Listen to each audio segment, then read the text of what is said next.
Oh my gosh, Eric, no chat. Hey, happy Earth Day, everybody. I'm just going to give a minute for everybody to be on board here with us. I just wanted to say happy Earth Day. I hope everybody is having a wonderful day. Here in California, it's gorgeous outside, which is a bit of a disappointment because we're not really allowed to be outside much due to the way that we have treated the earth. Hey, Andrea, thanks for being on today. So, hey, I'm glad to know that the stream is up. I hope everybody's been having a wonderful, wonderful Earth Day so far. Today, we are going to talk about Earth Day. We are going to just, you know what? There's always so much conversation about the difficulties that we face in the world. Today, I want to focus on solutions and approaches to change the future through your everyday routine. Revolution through routine. Here on Earth Day, we're going to talk about some really simple and fun ways that you can change your everyday habits and help the earth all at the same time. So, welcome everybody. This is episode 27 of the Conservation Conversation. Hey, Bruce, thanks for joining today. It's great to see you. I'm glad to see everybody here. And you know what? It's our world. Let's talk about it.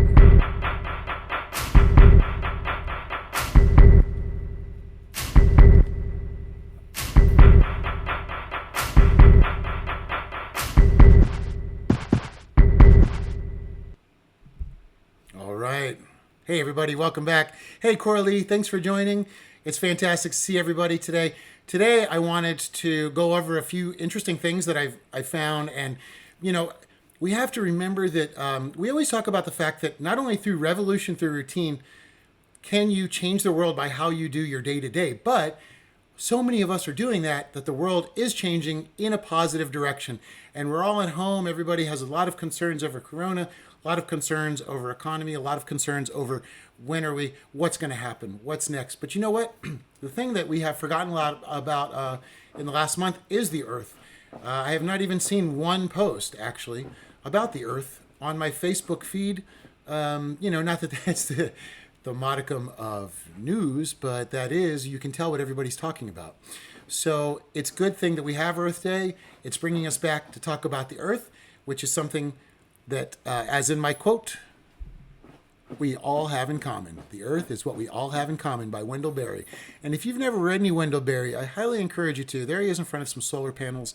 And Wendell Berry, for a long time, has been a conservationist, pushing for environmental change, all for the better. So, again, today, normally we always talk about what's happening in the world, and we are going to discuss a few of the problems, but for the most part, I want to focus on solutions today because it's Earth Day. And tell me what's happening in your part of the world. I would love to know what kind of battles do you guys fight on a local level? What's happening over there? What are the major concerns in your neighborhood? And you know what? I almost forgot. I'm going to open up my Skype. If anybody wants to join me, feel free. You can Skype me at ericecrown@protonmail.com. So I'm open to have anybody join me today, and I would love that. So we will do that. All right. So Skype will be up. And you know what? If you want to Skype me, just do me a favor. Put a message on here or send me a message through my Facebook or any way you can get a hold of me. Pop it right here on the screen. Tell me you want to talk to me, and let's get you on camera. So today I wanted to just hear about how everybody's celebrating Earth Day as well. I know a lot of us are stuck inside, but there's still a lot of people out doing cleanups, beach cleanups, environmental cleanups. Oh, that's sorry about that. That is actually my timer for my cancer pill. Anyway, I already took it before we started, so not a problem.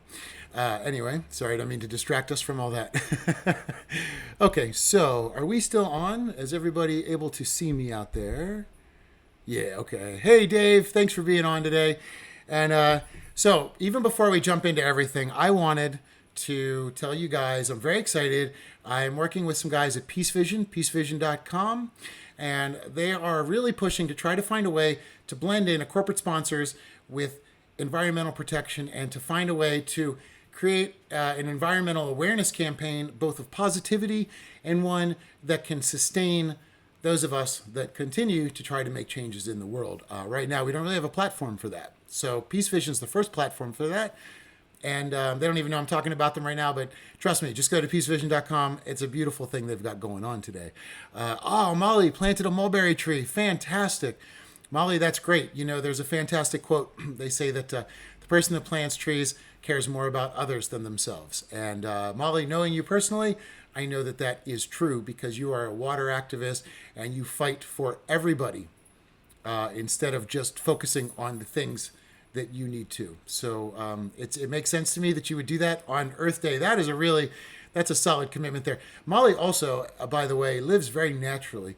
Molly eats naturally. Molly, is very focused on natural fruits, homeopathic medicines, and everything else. So Coralie is another person that I know that lives very organically. And Coralie, you celebrated Earth Day. That's great. Planted peppers and herbs today. Fantastic. You know, hands in the dirt. There's nothing like the smell of dirt. When I was a kid, I liked it for a different reason, but there's just nothing like it. When you're in your garden and you just have that smell of the earth, it's incredible. And that's one thing I loved about when I got to travel and go into very remote areas. It's interesting because you find areas with some upturned earth, and that's what I think is fascinating is that, when you go outside, the earth doesn't necessarily have so much of a smell. At least I can't smell it. I smell the flowers, I smell the trees, I smell all those aspects. But when the earth gets upturned or is used to grow and it starts to create the symbiotic relationship with all these other these other things in the air and in the plants mechanisms that make all the plants grow, you get a special unique scent. And I absolutely love that. And, Andrea, thank you so much. And I agree, I'm really glad that Peace Vision is really into promoting how we can change the world. Because we can. We all know that we can. And actually, we're going to talk about that today because we have. I've got some wonderful, wonderful examples of how we have already changed the world just through our revolution of routine. So, let's see. Coralie also planted, peppers and herbs. Coralie, do you have any tomatoes? Because I have to say, tomatoes off the vine in the garden are probably some of my favorite things. They're also very good cancer-fighting foods. So I'm a big, big fan of that. And Coralie says, to plant a garden is to believe in tomorrow. That is beautiful. Beautifully said, Coralie. And you're an example for us. We can all have our gardens there. So we should all think about the things that we can grow. Even if you just have a little herb box in your window, you can still grow your own fresh herbs. Hey, Camilla, thanks for joining us today. Over from the UK, it's great to have, and Earth Day means the whole earth. And it's fantastic because here at the Conservation Conversation, we have a lot of friends from everywhere, which is fantastic.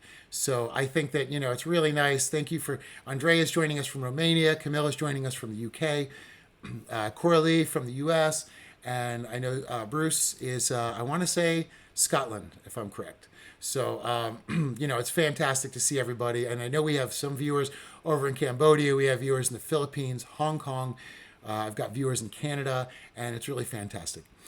Camilla says, don't mow a lawn, plant a garden. I like that. I don't know if you guys saw the video that we had on Facebook, but there's a patch of land that just kind of grew wild again versus this this mowed lawn next to it. And one thing I thought was fascinating is although the mowed lawn was very beautiful, the natural growth had a bunch of dandelions in it. And dandelions, are kind of known as the scourge of people that have lawns because they grow and then they move and then they replant themselves. How amazing is that? Yeah, I mean, I think that's got to be one of the coolest things in nature. Just, the wind comes or, people say, make a wish, and you blow in the dandelion and it sends all those new seeds out, which grow new dandelions. And I believe, as Coralie had brought out before, that dandelions are one of the number one food sources for bees and one of the number one most important plants for bees. So here we are. Camilla says it. Yes, dandelions feed the bees. So thank you, Camilla. That is really important to remember. The bees are collapsing. And here's one thing we can do. We cannot weed out our dandelions. It might not be the look you're going for, but you know what? Saving the planet will be a good look overall. And here's the thing, everybody. We can save the planet. The coronavirus has has been the bad side of it, right? I mean, we've messed with nature so much that nature has fought back a bit, and we're all in our homes right now. We're going to have to rethink how we go back out into the world. And this is a wonderful opportunity for us to rethink how we interact with the world. And that is our revolution through routine. And we can change everything. Coralie says, fighting with the neighbor because I don't spray my dandelions. Good, Coralie. Nice. See, I like that. You've got to do that, you know. It's really, it's amazing. You know, you have to fight with your own neighbors. And the problem is we don't have a lot of nature education is something we have to learn. And either it's something you learn through the land you live near or your family, or you learn it on your own when you're Googling stuff. But it's not really taught in schools. The interconnectedness of the world is not taught in schools yet. Being as how schools don't teach compounded interest or how to do your taxes, it's not, or nutrition, it's not surprising, I guess, that we are unprepared to move into life. And we have to go learn all the really important things for our own selves.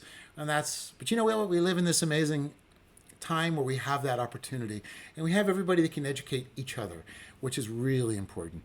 Curly says, Hatfield McCoy shade happening.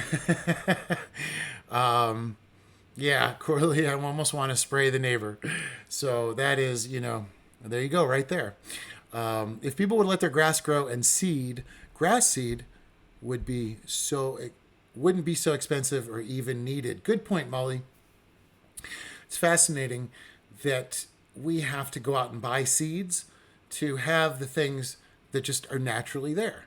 And, you know, the seeds are an important, interesting thing. You know, there's a lot of seed banks that are developing for an exact situation like this, where we might, you know, it could be one of the most important parts of our future. Now, you know, one thing I wanted to talk about today, Dave says, Heather Rinker learned through the family hands-on, multi-generational. And, you know, Dave and Heather are fascinating. They work on the Dominion tug up in Seattle, up in Bremerton. And they are devoted to sustainable living. Dave his passion has been to restore and teach history and teach future understanding of nature through restoring a 1940s old tugboat that's entirely made of wood, and it's amazing. And Heather has her own homeschooling and homesteading where she has multi-generations living on a home farm. Now, Dave and Heather are actually going to be starting a podcast that's also going to be an educational class that you can sign up and have your kids join in.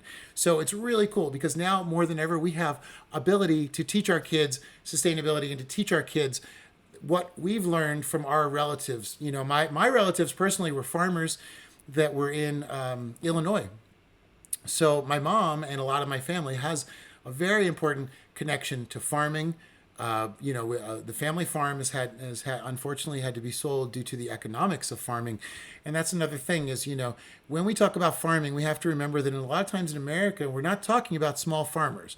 And if we are talking about small farmers, we have to really separate them because most farmers now are industrial agriculture size and they use so much fertilizer that they are really offering a lot of problems, whether you're eating the fertilizer at home or they're dumping the fertilizer into the soil. And as Molly says, no chemical fertilizers. It's not good for anybody. And the problem is we're supposed to have some people within the government that are set up as sort of watchdogs for us. Now, I want everybody to just realistically understand, regardless of your political belief, that all of those people are gone. And the EPA actually removed itself just about 2 weeks ago. And I'm only taking this from the EPA's website. So this is not any from journalism. This is the EPA website.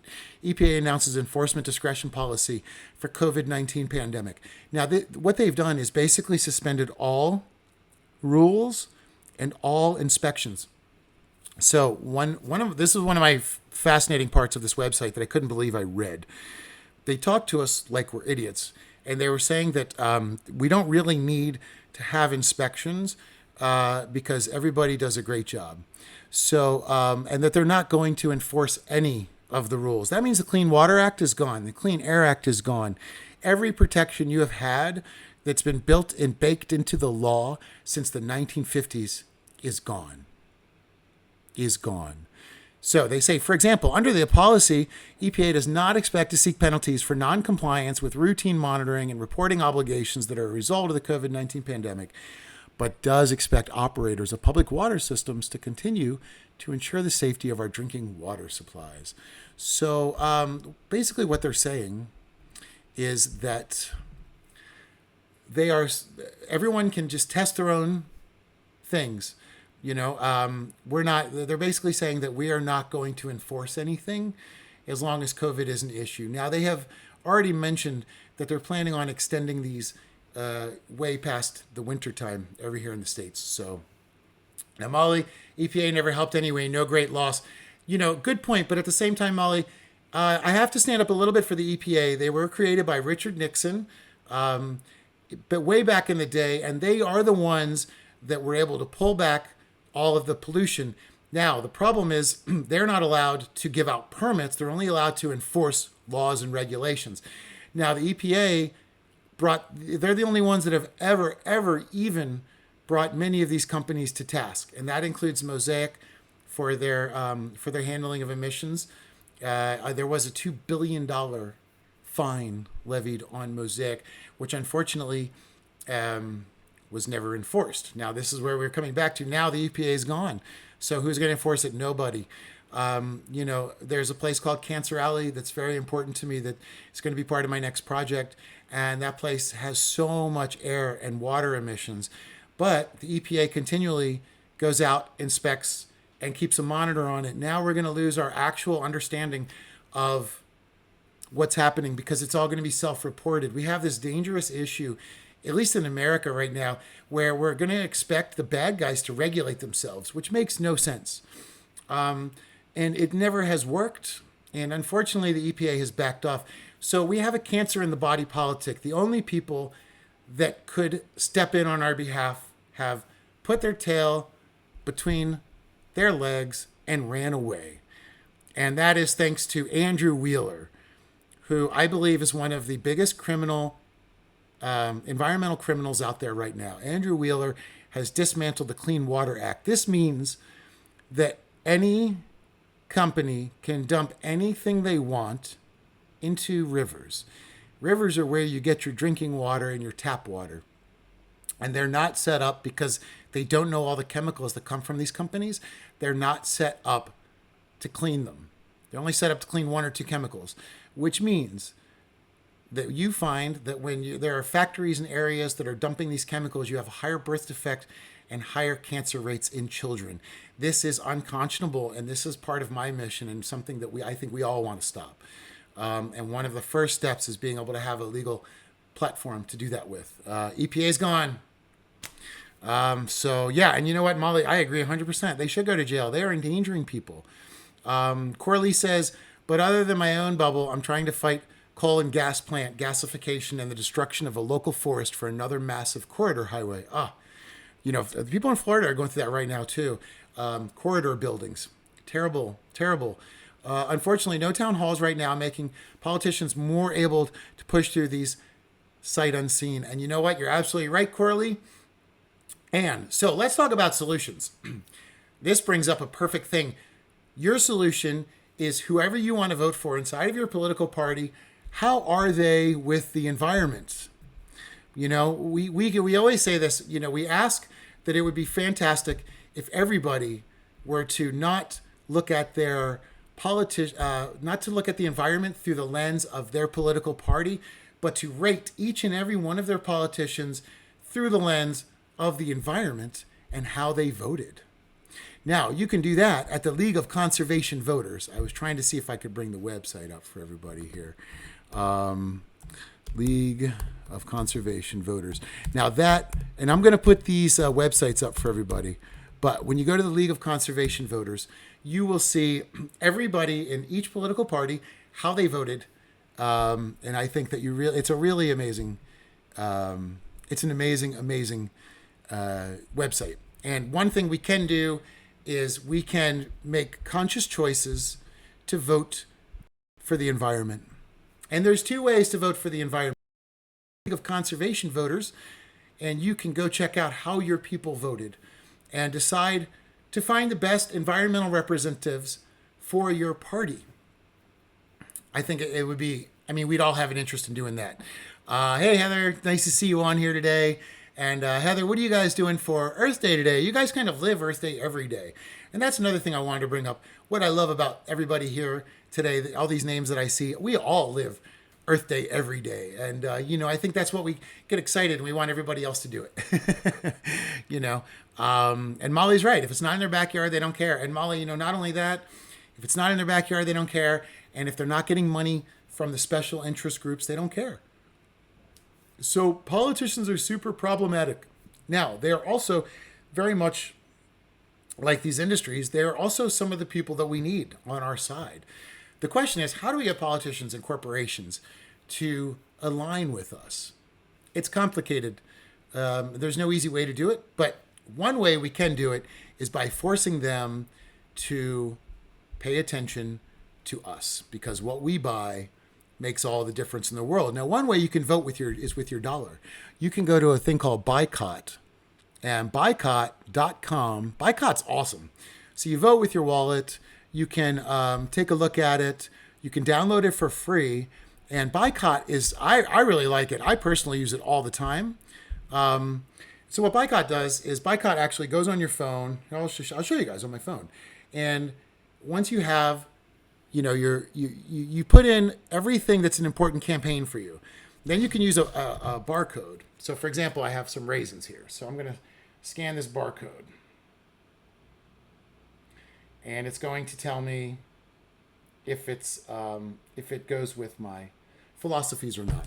So it's just that simple. When you're out shopping, if you have Boycott, you can make sure that, this doesn't contain palm oil, or this is vegan, or this has a fair trade practice to it. We all live by different ethics, and we all need to buy with those ethics. It's really funny. Every time we boycott something, people say, money, your vote doesn't count, your dollar doesn't matter, but it does. Now, one of the great examples that I wanted to use today was the very controversial Canada Goose. Now, so many people have been angry with Canada Goose because they use new coyote fur, which means that they raise and kill sentient coyotes for the purpose of having a collar on a jacket.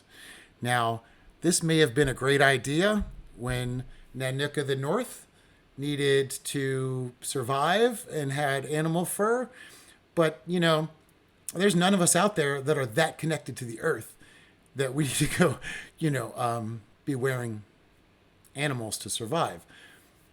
Does bring up a very important question that somebody's brought up to me before, and it's a question that's weighed on my mind. When I was in Romania, they said, well, it's very cold here, so what do you want us to wear? Do you want us to wear animals or plastic? Leather or plastic? It's very difficult.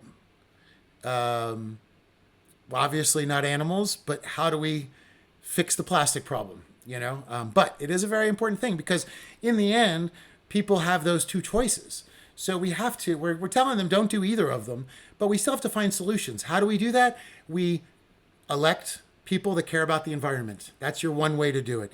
Your second way, vote with your dollar. Vote with your dollar. Tell companies what you want, because companies will bend to it. And I have a really positive story about that I want to share with everybody. This is from Samsung. Now, Samsung has a new innovative thing that they have decided to turn their boxes into reusable so that you can turn them into a cat house afterwards. So once you buy your Samsung TV, you have your giant box, you can turn it into a cat house, and they'll play with it for quite a while. It's really cool.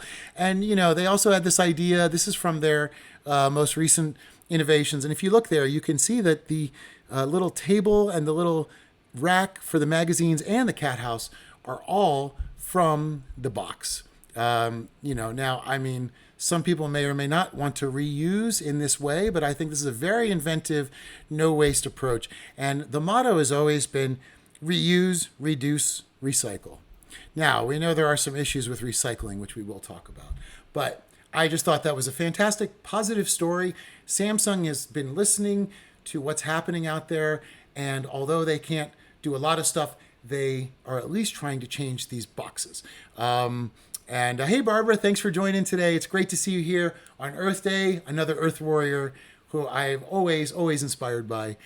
Bruce says, don't buy Coca-Cola. Bruce, absolutely. They recently said that everybody petitioned for them to stop using plastic. And Coke basically blatantly said, well, we're going to do it anyway. I saw Coca-Cola plastic bottles in the middle of the Amazon. We were on a boat for 3 days and didn't see another human, but I counted over 20 Coca-Cola plastic bottles.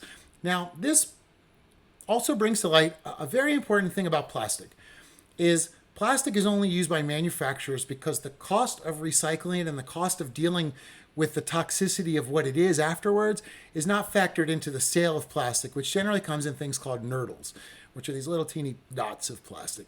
And the US manufactures the most amount of nurdles in the world. So we create all the plastic. So if you want to talk about the plastic problem, forget about those memes and videos you've seen about the Asian countries being the problem. The US is the problem. We create too much plastic, and the cost of it is pennies because the cost of having to deal with it on the outcome is not factored in.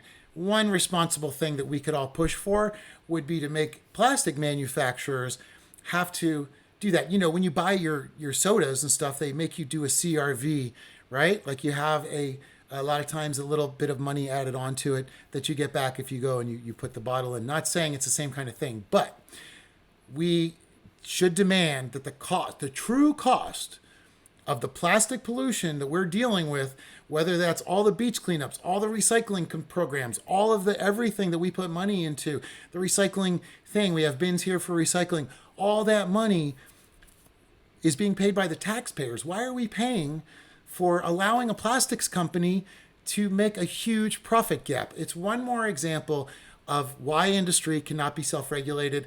They will kill us literally for $1. And that's not the way we want to do that. We're done with that. You know, everybody was cool with that back in the 30s. Nobody knew any different. We all know it's so much different now. Camilla says, I wish children could be taught the meaningful, purposeful, and rewarding benefits of upcycling. Fantastic. That's exactly it. So many don't appreciate, aren't even aware of the energy sources involved in production. Great point. Upcycling, another fantastic way to do that. You know, and again, the Samsung has, I think, really hit it on that. You know, again, it goes back to the mantra, you know, reduce, reuse, recycle. So we have 3 ways to go about it. Is recycling perfect? Definitely not. Why does recycling not work? Because once again, the cost of it goes back to us and not the plastic manufacturers, which I just think is nuts. And, you know, what they do is, okay, we'll collect all of our plastics, then we have a deal to send it over to China, usually, because China is such an advanced country. They're one of the only countries that has the technology to turn plastic into polyester. So the way it goes, we create the plastic, we sell it around the world. We collect our plastic, we sell it to everybody else, mostly the Chinese, buy it, and then turn it into polyester clothing, and then send it back to America. And we get it for cheap at Walmart or whatever. So polyester, fascinating as plastic. Then when you're done with polyester, you don't think of it as a piece of plastic, so you don't throw it in a recycle bin, right? So, you know, just something to consider when you're shopping. You know, you might want to consider trying to buy cotton or stay away from polyester type things because it is plastic. Now, aside from the EPA walking away, and as at the moment, America has 0 environmental laws. So please go to the League of Conservation Voters and look at who the people are on your platform and your party that want to get elected this year. And, you know, you have their ear. We have this beautiful time right now. It's the only time politicians care what we have to say. So let's take advantage of it. Let's raise our voice for our children and our grandchildren. Let's forget about what we care about right now. Forget about your tax break. Forget about your blah, blah, blah. Think about which politicians are going to help your grandchildren's children not be born with cancer. So anyway, Andrea says we need some infrastructure to recycle. Unfortunately, we still have a lot of work to do on that here in Romania. And that's true. A lot of countries don't even have those things into play yet. And it's difficult. Although I will say, when I was in Romania, one thing that's beautiful is instead of plastic bags, they have actually biodegradable plastic bags. And they're not even biodegradable, they're composting.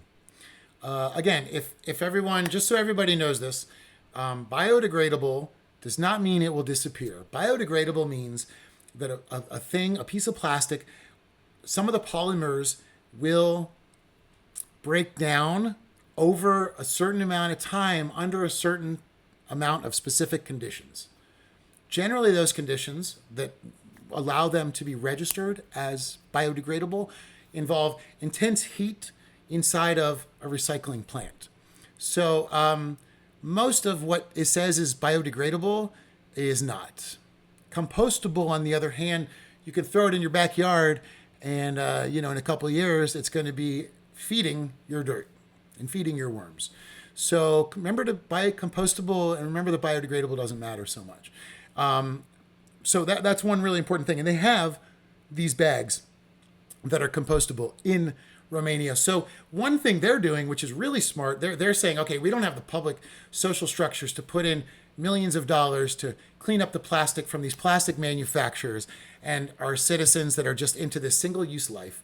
But if they're going to have single-use life, then let's stop giving them plastic bags that they need to recycle and give them plastic bags that are compostable. So fantastic, innovative solution.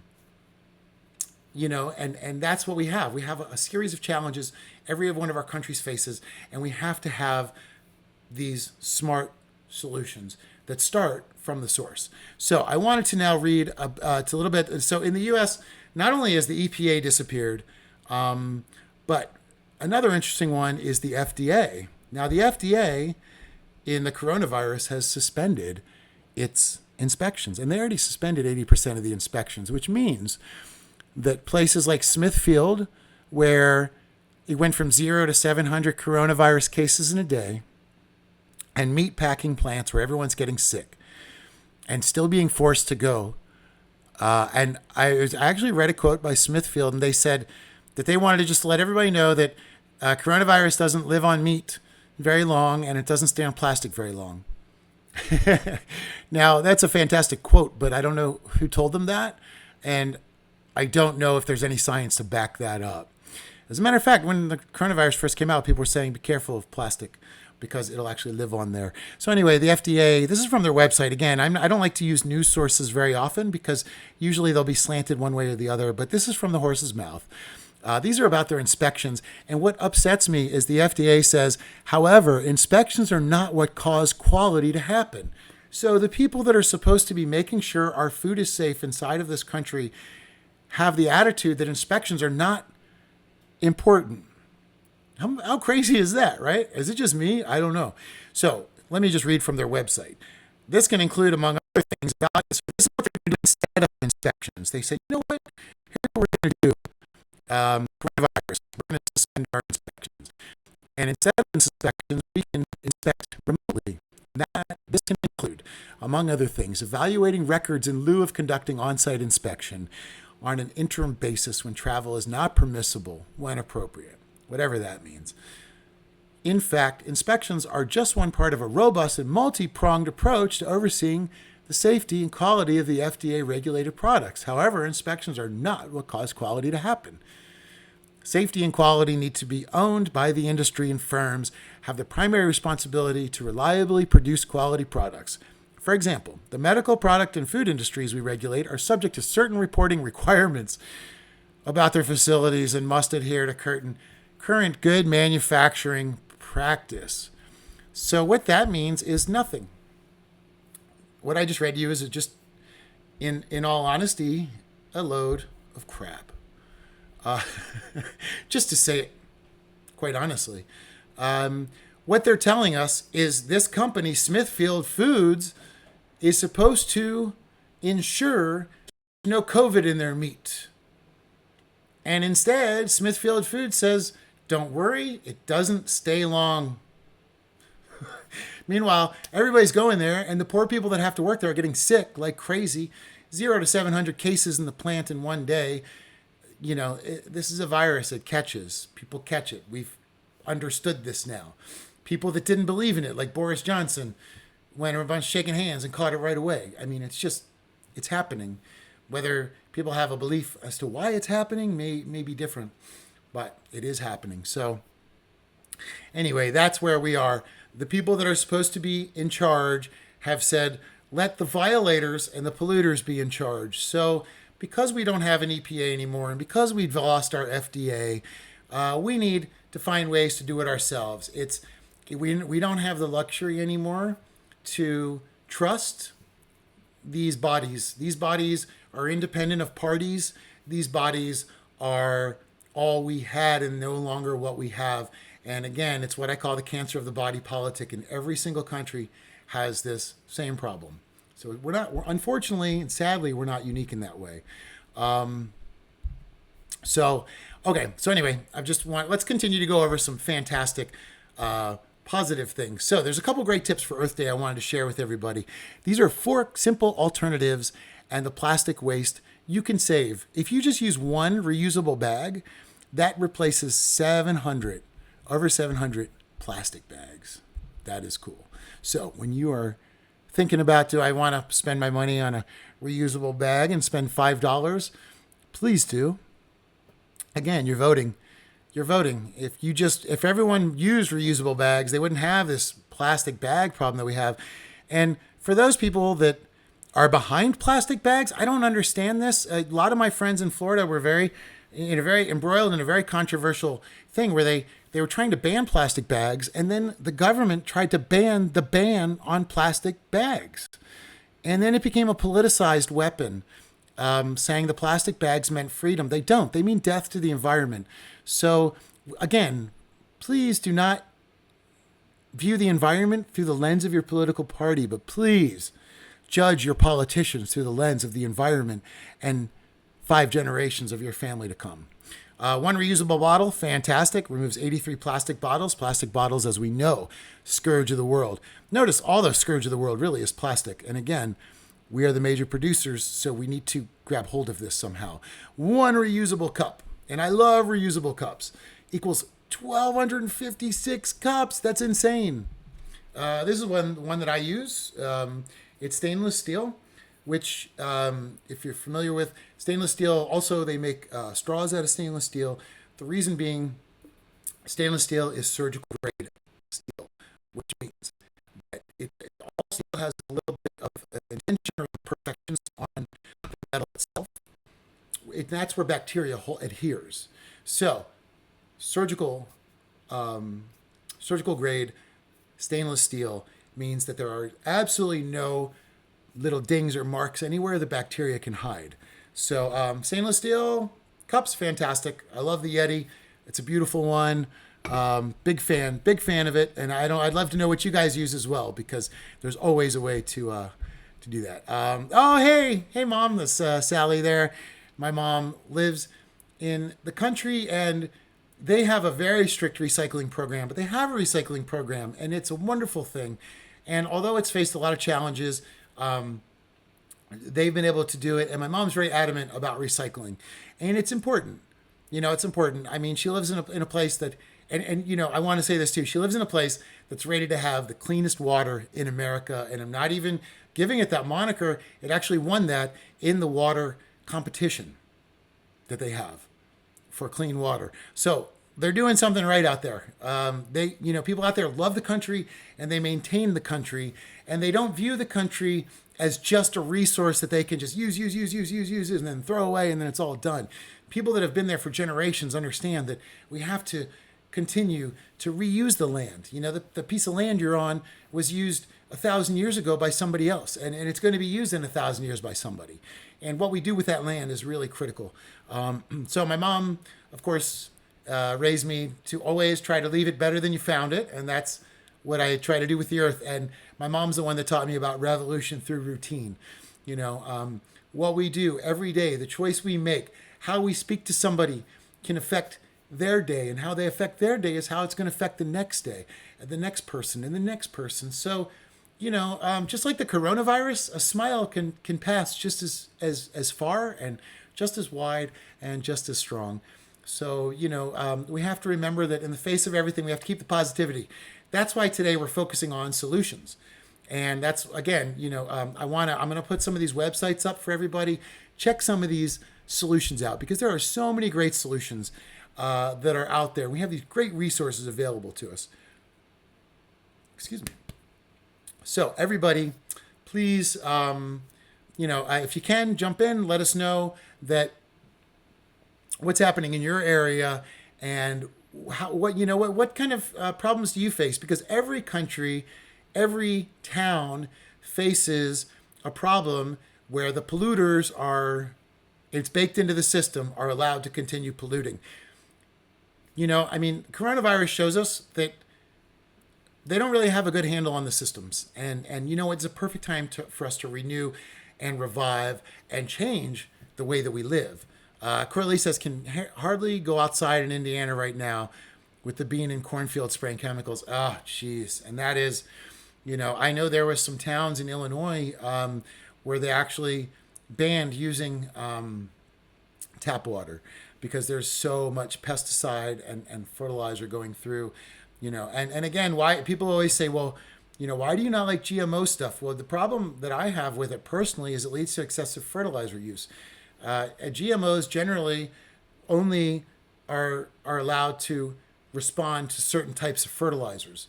And those fertilizers are generally sold by the similar, if not the same manufacturers, and are highly toxic. So farming itself has changed, and the land itself has changed. And, we're all connected. We know this now through water. So the runoff from a farm is going to get into your river supply in the same way that the runoff from a factory is going to get into your river supply. And your little town is going to pull from that river into your town's water recycling plant, where mostly they just have chlorine, and they just dump it with chlorine into excessive chlorine. Anyway, it's something to remember. Whatever's happening upstream affects all of us downstream. And, the rich live upstream, but even the richest guy lives downstream of the wealth of a factory. So the factories are always going to be upstream. And, this is in plastics, we talk about upstream and downstream solutions. Upstream solutions mean that you stop it at the factory. Downstream solutions are real expensive for taxpayers. That means that you do beach cleanups, you do cleanups for the city, you do other cleanups, you do all this stuff. You create recycling programs. All this stuff costs money. And again, it is all us taxpayers paying the bill for the plastic manufacturers. And it just goes down to that. It boils down to that. So there we go. So anyway, some of the websites that we have that can help you guys out today. League of Conservation Voters. Beautiful website. It's not biased towards any party. So whichever party you're in, just do us a favor and pick the best people in it, please. Pick the best representatives for the environment. Because if we can just have on both sides people that are, could you imagine if we had like 5 people fighting on each side and all of them had good environmental records, then we could stop worrying about the environment and we could focus on other aspects of their political ambitions. But anyway, for me, all I care about is environmentalism. I don't care about the party itself. I don't care who the person is. I just want to know their environmental voting record. And again, you can find that now, and that's how you can make a difference. Remember, we've been talking about it. You can make a difference in your personal life by buying things that are helpful and that, use boycott.com. Look at your product, see what you want. Hey, Emma, thanks for joining us over from the UK. Boycott can really help out. So one way you can vote is with your dollar. The second way you can vote is with your vote. And so we've gone over a little bit about ways that you can find products that adhere to your ethical or your way that you live. And everyone has a different approach to that. So we don't need one. It's not a one size fits all. That's the thing about conservation. It's not one size fits all. We all have different needs. We all have different areas. And we all have different ways that we see the world. And we all have different things that we're willing to accept or not accept when we buy products. The only way you can do it is to personalize and buy according to your ethics.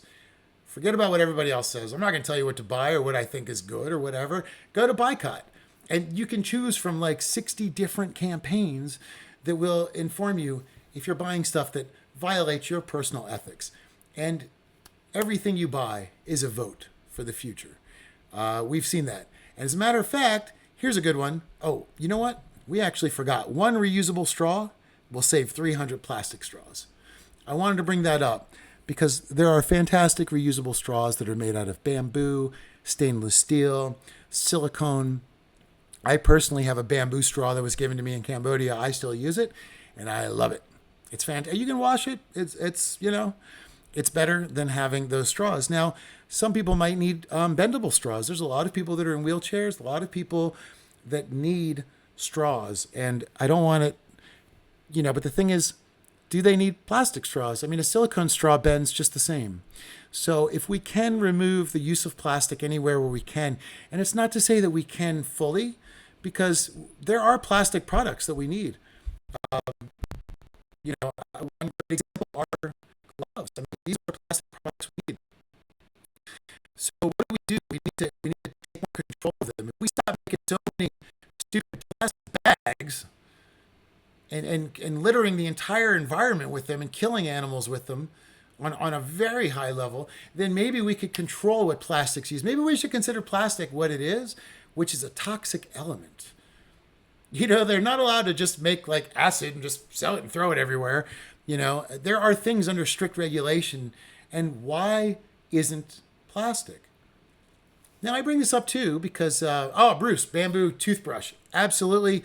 Bruce, I'm the same. I use a bamboo toothbrush. Bamboo is a wonderfully sustainable, consistently growing, wonderful, wonderful base for anything. And bamboo is really, really great. Oh, hey, Megan, thanks for joining us today. Megan's another water warrior down in Florida. And it's great to see you on here today, Megan. I hope you and your family are having a great Earth Day.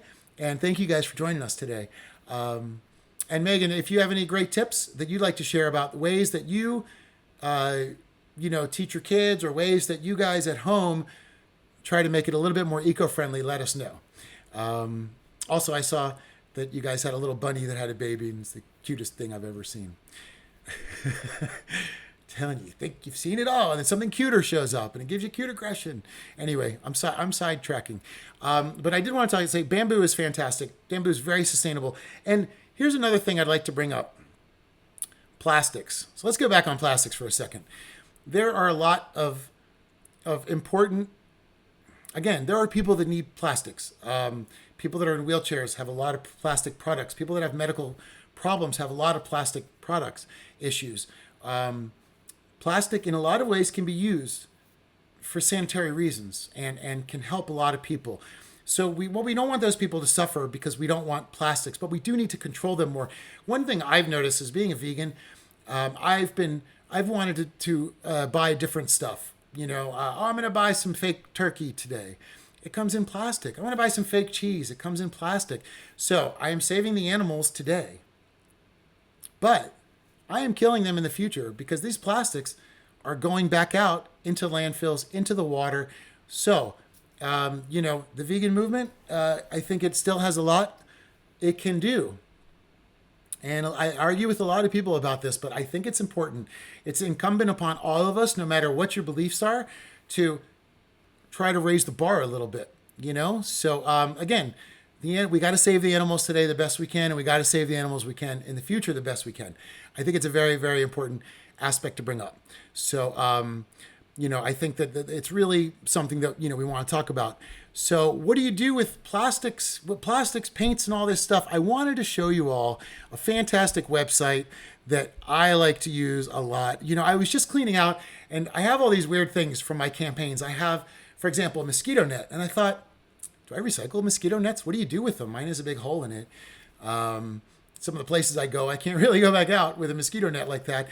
And so I thought, how do I do this? And then I found this website called Earth 911. And it's awesome, everybody.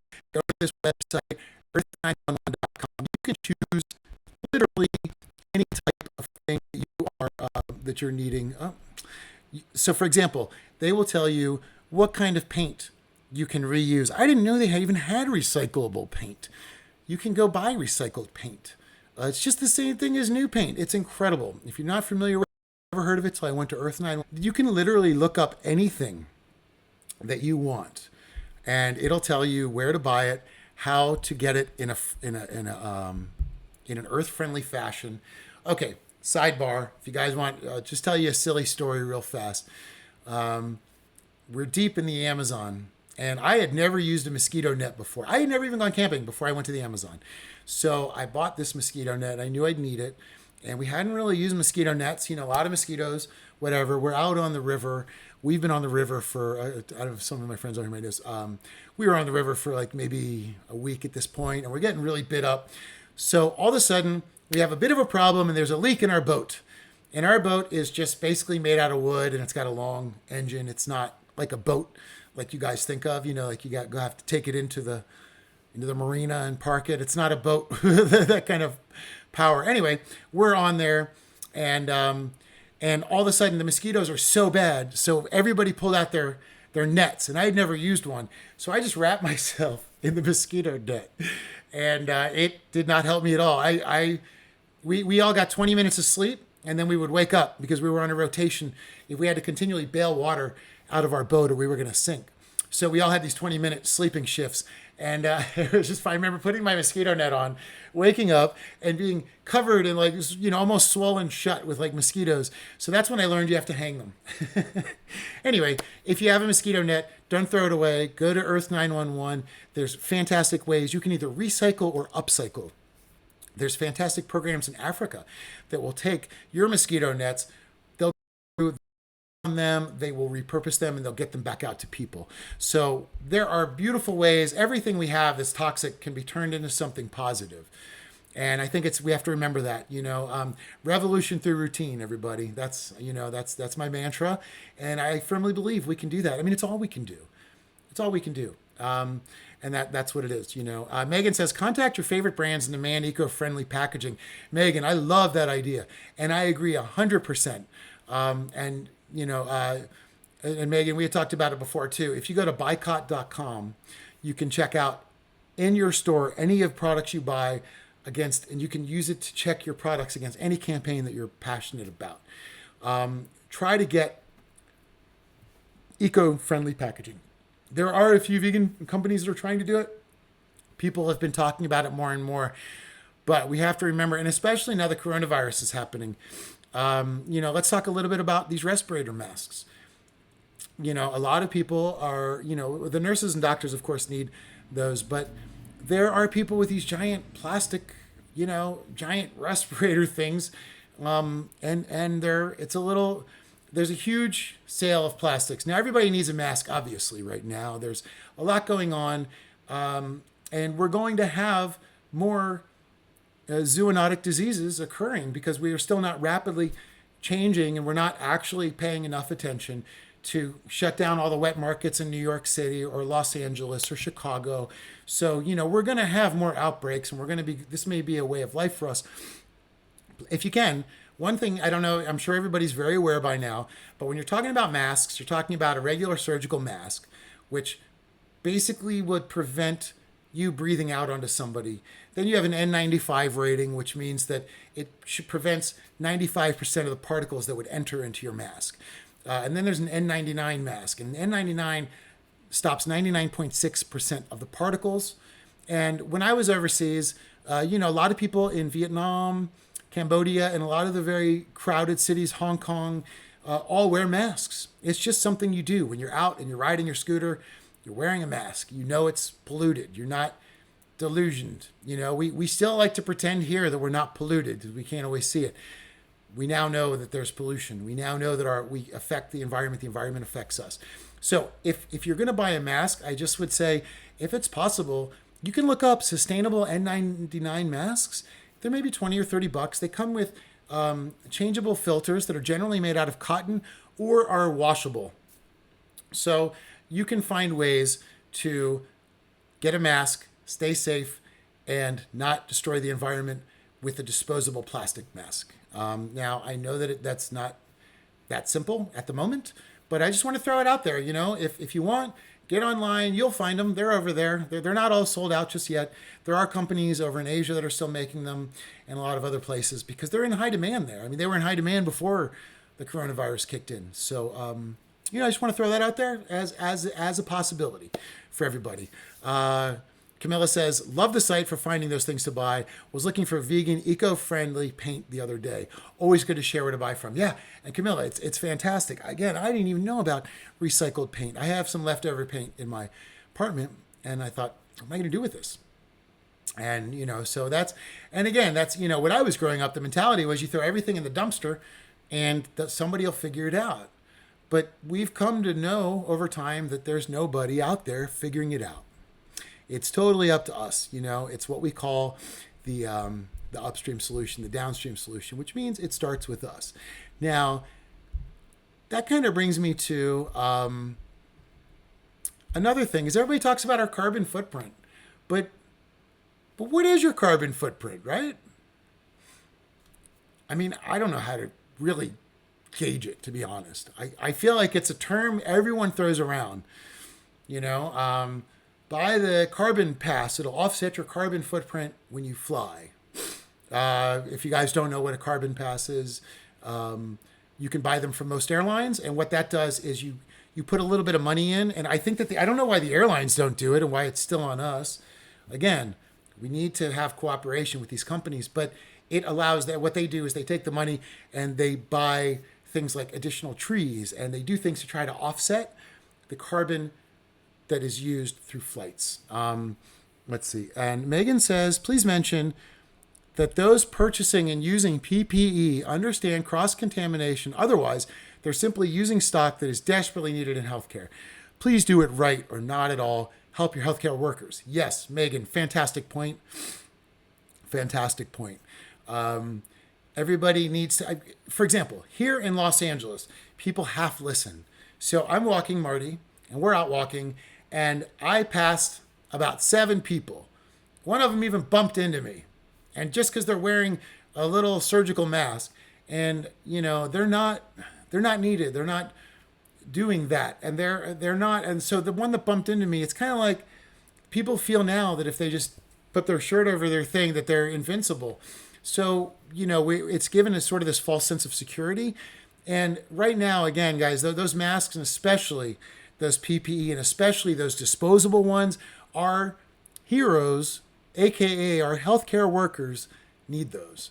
We can buy reusable, we can buy sustainable, we can buy cotton-based. We don't need, as a panic, to go out and buy those. We need our healthcare workers to have those. And as we've seen, they're not really set up for this, unfortunately. This has been an amazing thing to see happen. I have a lot of relatives that work in healthcare, and I have a lot of friends that are in healthcare. And these are, they always say that heroes don't always wear capes. I've always believed that healthcare workers are always heroes. Whether they're out in ambulances or they're working in hospitals, they're always on the front line.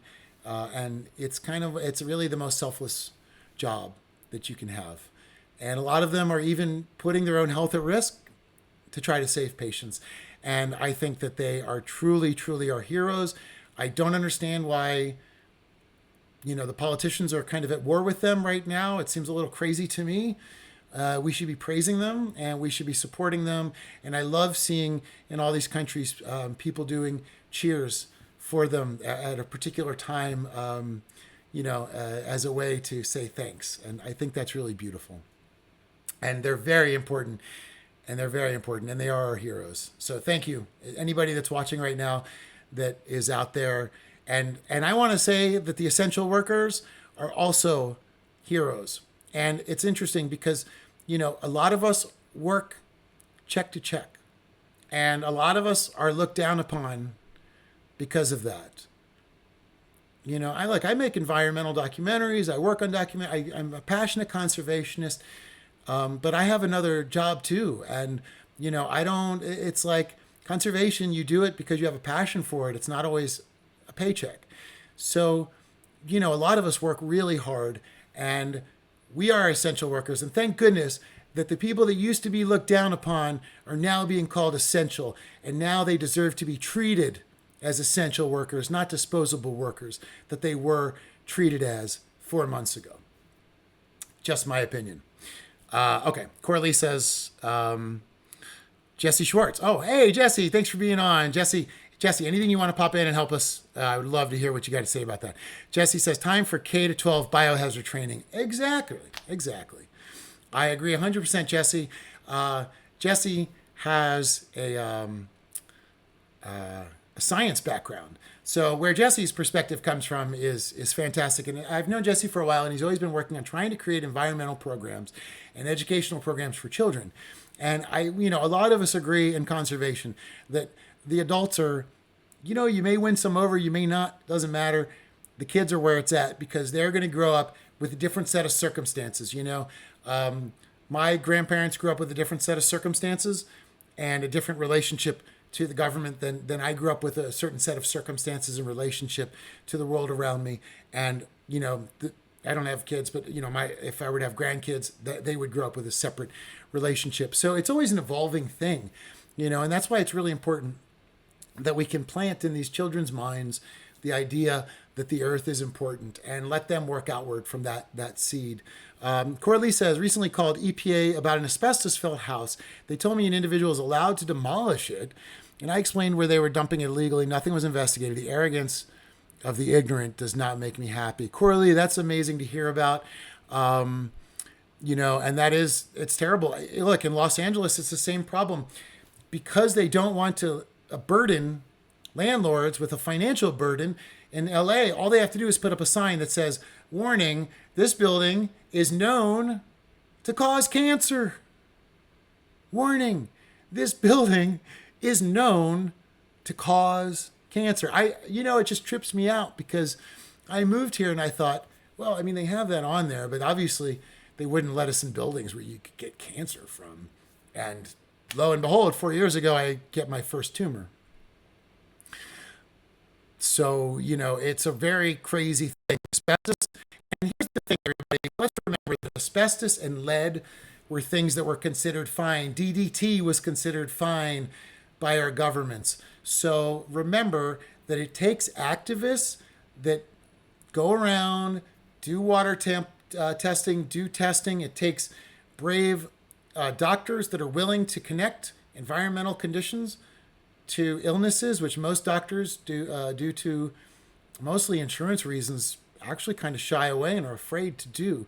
Very challenging for me personally, as somebody that's trying to push for changes in how environmental pollution cancers are dealt with. A lot of cancers today are hybrid. Nobody even knows where they come from. And they're coming from our pollution. They're coming from our environment. And we have the ability to connect the dots, but because of legal reasons and because of everybody being afraid of being liable in court, those reasons are never pursued, and we are never actually given the opportunity to understand those. And that's not very, very fair for us. So let's see. Oh, I missed a couple comments there. Megan was saying, okay, Megan, I'm in healthcare and I'm working to help find a way essential sterile products can be made with eco-friendly products. Oh, Megan, thank you for that. So hard being an environmentalist in nursing. Thank you for both sides of that, for defining and viewing the world with both of those filters. That's got to be difficult. I can't wait. I know that, look, the medical community, if there's a community that can do it, it's the medical community. They're the ones that are always finding ways to innovate safety, innovate health. And Megan, please stay safe out there. Thank you for being out there. And thank you for going to bat for us. I know it's not easy.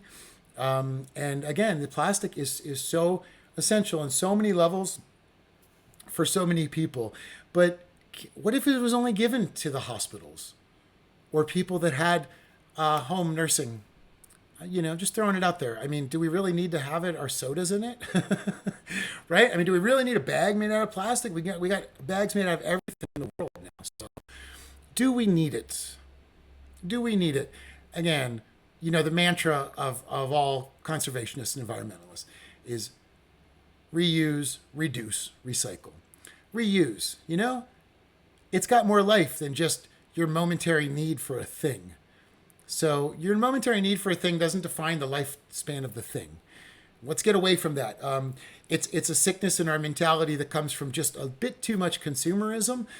You know, we can't. It's not that way. Like, it's wonderful we have freedom and the option to choose things, but let's not replace common sense with. But I want the option. You know, we could all maybe give up a little and gain a lot. Now, I wanted to bring back that idea of the carbon calculator. What is your carbon footprint? Well, guys, after this website, I'm going to put the website after the podcast. I'll put the website up for you. But there's actually a carbon calculator. You can go to shrinkthatfootprint.com, and it's kind of fascinating. They have an actual personalized carbon calculator. So it's fascinating because I've always wondered what mine is.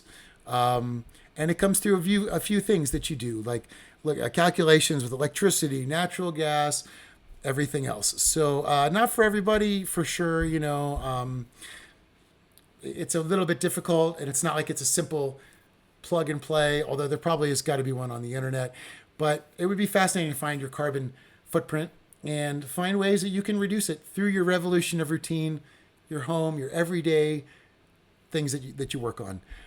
Jesse says, "You're awesome." I was joking though. Best to put some public policy together that allows us to deal with infectious disease without scaring the pants off our children. A pandemic early warning system, perhaps. Jesse, yes. But no, I think your idea is right. I mean, again, to go back to what we talked about, taxes, compounded interest, health, and environment and environmental responsibility are 5 things that are not taught in school. And they're probably the 5 most important things that an adult deals with on a day-to-day basis.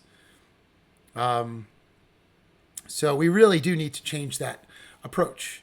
And it's not the educator's fault. You know, a lot of times educators are stuck with a particular system. But if we ask for more, and especially right now, the U.S. educational system has unfortunately been defunded heavily and then been pushed to get into private schools. And private schools are allowed to push private politics. So you find that children are being weaponized, politically weaponized early on. And that's another whole thing. But again, we got to say no more of letting our environment be politicized. It's not a political weapon. You know, I know everybody gets sick of me saying this. Do not look at the environment through your political party, but judge your politicians through the lens of the environment. Because that is, again, that's a 2-pronged approach. 1, what you buy. 2, who you vote for. And 3, the revolution of routine and how you live your day to day. For example, something very, very small that I just learned about that I thought was fascinating is tire pressure. Did you know that if you keep your tires the correct tire pressure, that you are also saving the earth?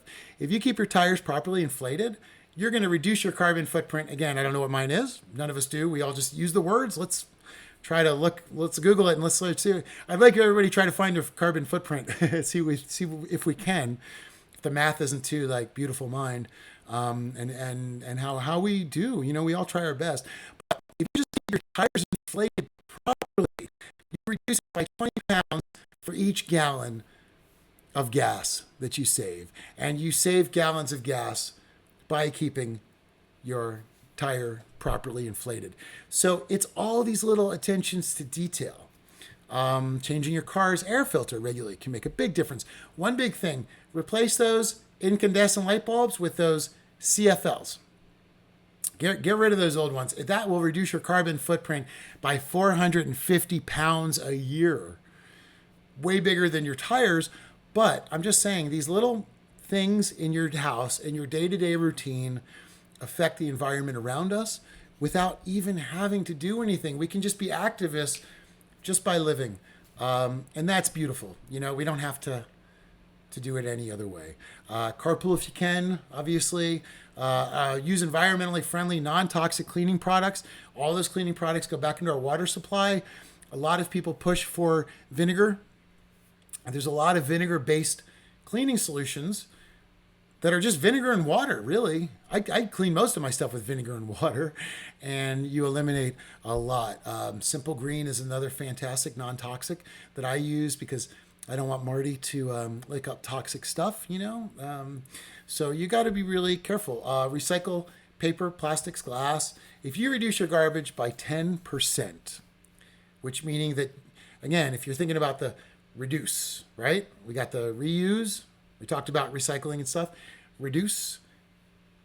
And this one is, so if you're going to reduce, if you reduce your garbage by 10%, that reduces your carbon footprint by 1,200 pounds a year.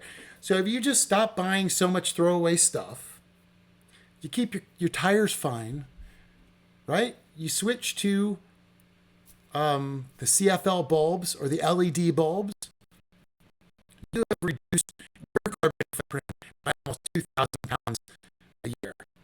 Now, I don't know exactly what 2,000 pounds of carbon footprint is in relation to like what we all have, but I mean, just imagine it adds up. It just adds up. So remember, everything we do affects the world around us. We're not, we're not aside from it. So just think about that. Donate your old clothes. Again, it comes back to a lot of us having these polyester fibers that are plastics, and we don't think about it as being plastic. We think about it as being cloth and shirts and stuff. So, they're going to be around forever. Give them to somebody else. Especially right now in this economy, repurposing is very important. There's always people that can use our help. If you can change all your bills to just online billing, don't get any more bills in the mail. I don't know who gets bills in the mail anymore, but stop. Please stop. You don't need it in the mail. You just don't need it in the mail. I mean, I know that some people are just used to that, but that's a lot of paper. The paper can be 100% post-consumer. And I think, again, one of the more really important things that we talked about that may have been overlooked in one of the other ones is your toilet paper. Your toilet paper is used to destroy the forest. And some of the most important popular toilet papers, these are how they were rated with sustainability. And this is because Kirkland actually is one of the leading causes of deforestation in Canada's boreal forest. And the boreal forest is actually a forest. If you think about it, if you look at the North Pole, the boreal forest is a forest. It's like a region of forests all around the world, Russia, all the areas that are in that same latitude, including Canada. And that's a type of forest that it contains some of the most biodiverse areas in the world. And in Canada, it's being destroyed by Costco for toilet paper. Now, you get an A on some of the good ones to use. 7th generation, Trader Joe's, 365. Now, the reason that they use the toilet paper from fresh tree is to get what's called virgin pulp. And virgin pulp makes the toilet paper just a little bit softer. So you'll notice in the D and F categories, it says soft, sustainably soft. That's a joke. Soft and strong, angel soft, right? So anything that uses the word soft means it's made with virgin pulp, which means that it was taken from a brand new tree, which means it led directly, not even indirectly, but directly to the destruction of the boreal forest in Canada. So these are important choices to make. Okay, the NRDC did a whole thing about what toilet paper we can use. And in case you missed it, we did a whole podcast on it. But remember, if you are buying Cottonelle, you are unfortunately, and you're not a bad person, but your choice is part of the ongoing justification for the destruction of one of the most important biodiverse areas in the world. So remember, revolution through routine. Change your toilet paper up. Don't forget also, one other thing about toilet paper is the toilet paper in that DNF section had, not only do they use virgin pulp, but their processing uses chlorine and bleach. And the bleach itself creates dioxin. And this gets into your blood system by using it, by it touching your skin. And then when you flush it, it goes into the water.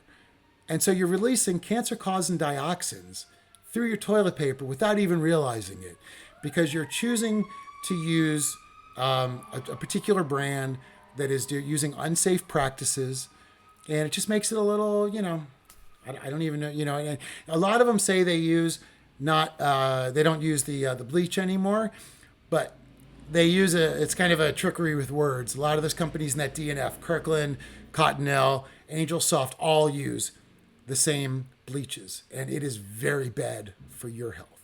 And it's bad for the environment's health, and you probably never thought about it. If you're like me, you don't think about that part of the choice when you're buying toilet paper.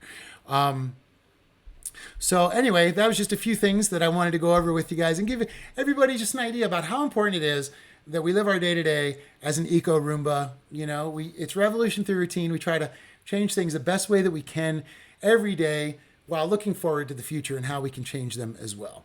And, and really that's the other thing is if you live as you are, you'll inspire others. Just be it. You don't have to go around preaching it.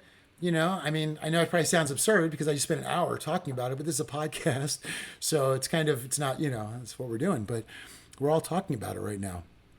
It's really important. Make that conversation happen. If you're talking to somebody and they say, oh, well, what about, I just want this or that. Perfect opportunity to say, you know what? I just found this out. It's really incredible. Every time you have a possible conflict with somebody, turn it into an opening for a conversation. Remember, points of conflicts are just doors that can open for conversations. Don't get defensive. Don't buck up. Listen to what somebody has to say. And remember that all of us need to re-educate ourselves on a higher way, because our education mostly came from an understanding that people had in the 40s and 50s. That's where my education came from in elementary school and high school. All the knowledge that was accepted at the time came from then. And if we can think about all the stuff that they didn't know back then, we can, for example, the internet, you didn't even conceive of it. So, we have a different world, and we need to re-educate ourselves to live within the world of what we have and to live within the resources that we have, which are not endless. And that's a thinking of yesteryear that we have to destroy, because otherwise, we're not going to have it tomorrow. We have to change. And it's a problem because we have to consistently update the past. And it's hard because we want to hold on to our traditions, but we cannot let our traditions become hurdles to changes for the future. One great example of that's Chinese medicine. Just to bring it back to the coronavirus, one of the most traded endangered animals is the pangolin. And the pangolins are very popular in the wet markets, especially over in Asia. And the pangolins are transported, they're smuggled, they create a huge black market, they're slaughtered at an insane rate. And they, nobody really even knows about the pangolin unless you're already involved in conservation. So we need to bring in new conversations. We need new voices, new conversations. We need to know about these things. When people talk about corona, don't let them get away with side-skirting the fact that it's zoonotic, that it started with animals, that it comes from our abuse of nature. It comes from our attempt to try to control nature, and nature has its own ways of fighting back always. And this is not the first time, it won't be the last time.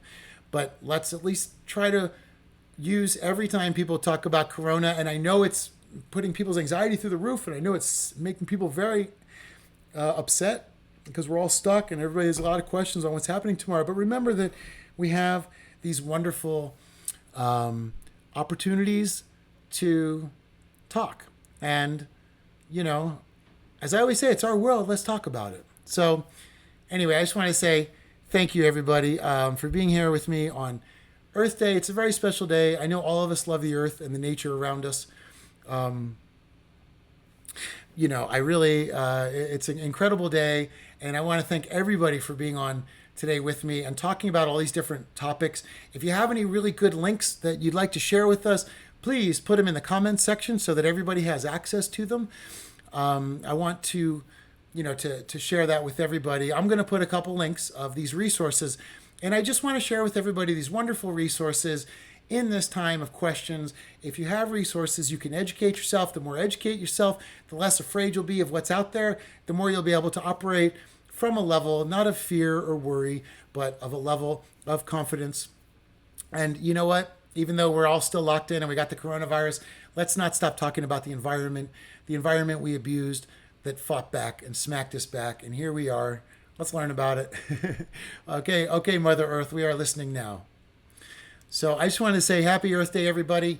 I've got a few new things coming up. So I know that the podcast has been bouncing around like crazy. We're going to get back onto a solid schedule now. I've been thinking about, that's we did one today. I wanted to do more of them because we're all kind of stuck at home, and it's nice to have this online community. It's my online family, and so I love being able to do these and seeing everybody's names pop up and hearing what everybody has to say, and because everybody's input is so valuable into understanding something on a higher level. If you don't take in everyone's input, you walk out with the same perspective. And if you walk out with the same perspective, you weren't listening. And if you weren't listening, you weren't learning. And, we need to remember to listen to what we consider our opponents. The people, it really is the Will Rogers thing, right? That a stranger is just a friend you haven't met yet. We have to remember that our considered quote unquote opponents in this quote unquote fight for environmentalism is just a false thing. They're not our opponents. They're not people we have to fight against. They're just people that never thought about it from our perspective, and we didn't think about it from our perspective until somebody opened up that door. So open up that door for somebody, and don't be afraid to be positive and look at a positive change for everybody. So my mom says, another wonderful program. Aw. And for education and doing other stuff. Oh, thanks, Mom. Yeah, fact-based conservation. Very important.